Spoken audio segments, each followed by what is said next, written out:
Hi foodies, welcome to just do it. ఈరోజు మన most favourite evening snack అదేనండి, మన పానీపూరి. ఎలా తయారు చేసుకోవాలో చూసేద్దాం.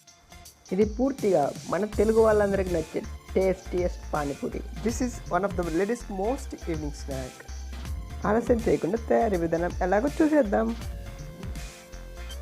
ముందుగా ఒక గిన్నె తీసుకొని అందులో 1 కప్పు బొంబాయి రవ్వ, 3 స్పూన్ల మైదా పిండి, రుచికి సరిపడా ఉప్పు, సోడా చిటికెడు, 2 స్పూన్ల గోధుమ పిండి వేసుకొని కొద్దిగా నీళ్ళు పోసుకుంటూ బాగా కలుపుకోవాలి. నీళ్ళు ఏమాత్రం ఎక్కువైనా కానీ పిండి జారుగా అయిపోతుంది. పూరీలు అస్సలు పొంగవు.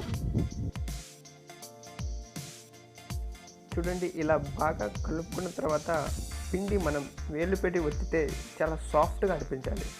అలా పిండి ముద్దని కలుపుకోవాలి. ఇప్పుడు ఈ పిండి ముద్దపై ఒక తడిగుడ్డని కప్పి అరగంట పాటు నాననివ్వాలి. ఇలా నానబెట్టుకోవడం వల్ల పిండి చాలా సాఫ్ట్గా అవుతుంది. పూరీలు మనకి బాగా వస్తాయి. పిండిని 2 ముద్దలుగా చేసుకొని ఈ ప్రతి ఒక్క ముద్దని కూడా చపాతీలాగా ఒత్తుకోవాలి.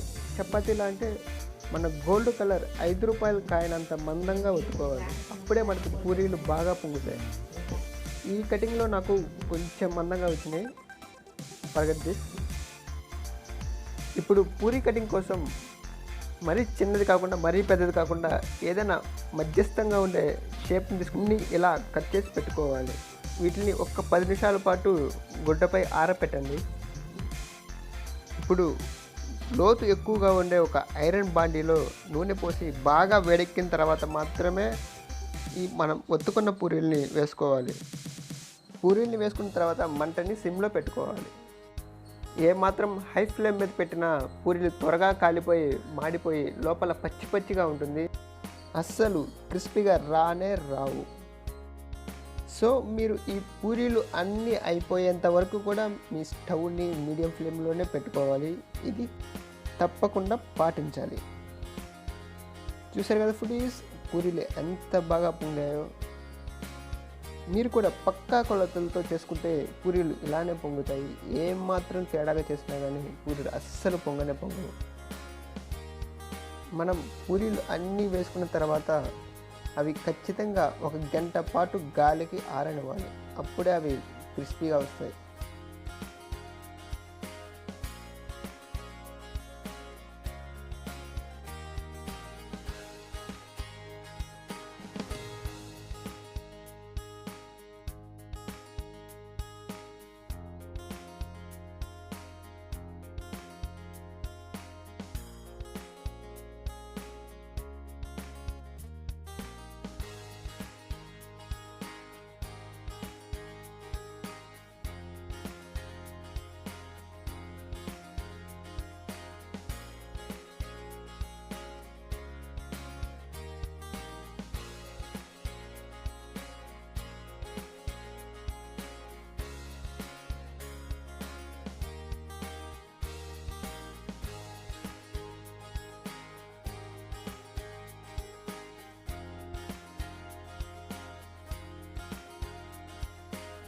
చూసారు కదా ఫుడీస్, ఇక్కడ నాకు 2 పూరీలు పొంగాయి, 2 పూరీలు పొంగలేదు. అంటే ఈ 2 పూరీలు కూడా చాలా మందంగా వచ్చాయి.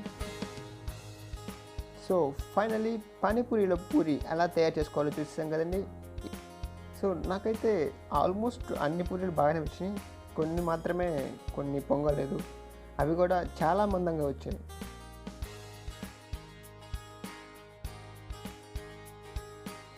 ఇప్పుడు ఈ పూరీలోకి పానీని ఎలా తయారు చేసుకోవాలో చూసేద్దాం. Let's go. 1 కప్పు తరిగిన పుదీనా ఆకులు, 1 కప్పు తరిగిన కొత్తిమీర కట్ట, 1 పెద్ద అల్లం ముక్క, 4 పచ్చిమిర్చి ముక్కలు సన్నగా కట్ చేసి పెట్టుకోవాలి. వీటిని మెత్తగా పేస్ట్గా చేసుకొని ఒక స్టైనర్ తీసుకొని అందులో కొద్దిగా నీళ్ళు పోసుకుంటూ ఇలా వడకట్టుకోవాలి. ఈ పేస్ట్లో ఉన్న రసం అంతా కూడా ఇలా గిన్నెలోకి జారుకుంటుంది. ఇలా పుదీనా కొత్తిమీర పేస్ట్ మొత్తాన్ని కూడా రసం తీసుకున్న తర్వాత కొంచెం చింతపండు రసాన్ని కూడా కలుపుకోవాలి. ఇప్పుడు ఈ పానీలో 1 స్పూన్ కారం పొడి, కొంచెం ఉప్పు, 1 స్పూన్ గరం మసాలా వేసుకొని బాగా కలుపుకోవాలి. చివరిలో ఒక చెక్క నిమ్మరసాన్ని పిండుకొని మళ్ళీ ఒకసారి బాగా కలుపుకోవాలి. పానీ ఎలా తయారు చేసుకోవాలో చూసేసాం కదండి. ఇప్పుడు పూరీలోకి స్టఫింగ్ ఎలా తయారు చేసుకోవాలో చూసేద్దాం. Let's go. ఒక కడాయిలో 2 స్పూన్ల నూనె వేసి అందులో ఒక చిన్న లవంగం చెక్క వేసి వేపుకోవాలి. ఇందులో సన్నగా తరిగిన ఉల్లిపాయ ముక్కలు వేసి పచ్చివాసన పోయే వరకు వేయించుకోవాలి. ఇలా ఉల్లిపాయ ముక్కలు వేగిన తర్వాత సన్నగా తరిగి పెట్టుకున్న టమాటా ముక్కలు వేసుకోవాలి. ఈ టమాటా ముక్కల్ని కొద్దిసేపు బాగా మగ్గనివ్వాలి.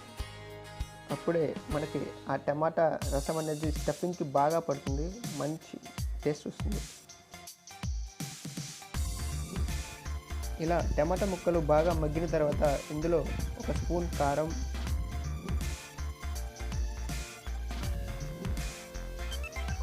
చిటికెడు పసుపు,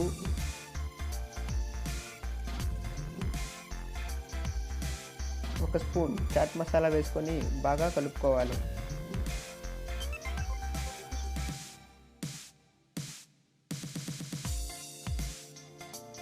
ఇలా కలుపుకున్న తర్వాత మనం ముందుగా మెత్తగా ఉడికించుకున్న బఠానీ వేసుకొని బాగా కలుపుకోవాలి.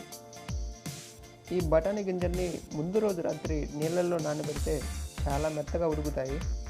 మనకి స్టఫింగ్ కూడా చాలా బాగా వస్తుంది. ఇప్పుడు ఇందులో కొద్దిగా ఉప్పు, 300 ml వాటర్ పోసుకొని మీడియం ఫ్లేమ్పై ఉడికించుకోవాలి. ఇందులోని నీరు దగ్గర పడిన తర్వాత మనం ఆలు స్టఫింగ్ కలుపుకోవాలి. ఇప్పుడు ఆ ఆలు స్టఫింగ్ ఎలా తయారు చేసుకోవాలో చూసేద్దాం. ఆలు స్టఫింగ్ ఎలా తయారు చేసుకోవాలో చూసేద్దాం. Let's go. ముందుగా ఉడికించి పెట్టుకున్న ఒక బంగాళాదుంపని మెత్తగా చేతితోటి మ్యాష్ చేసుకోవాలి. ఇందులో ఒక స్పూన్ కారం,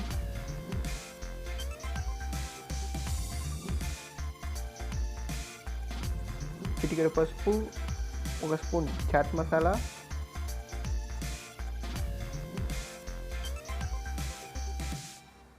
కొద్దిగా నిమ్మరసం వేసుకొని బాగా కలుపుకోవాలి.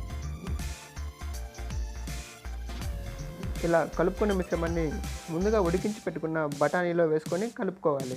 సో ఫ్రెండ్స్, చూశారు కదా, బఠానీ stuffing ready. Ladies most wanted evening snack ready. Foodies, ఈ వీడియో మీకు నచ్చినట్లయితే లైక్ చేయండి, షేర్ చేయండి, మీ ఎక్స్పీరియన్స్ని మాకు కామెంట్ చేయండి. బట్ సబ్స్క్రైబ్ చేయడం అస్సలు మర్చిపోకండి.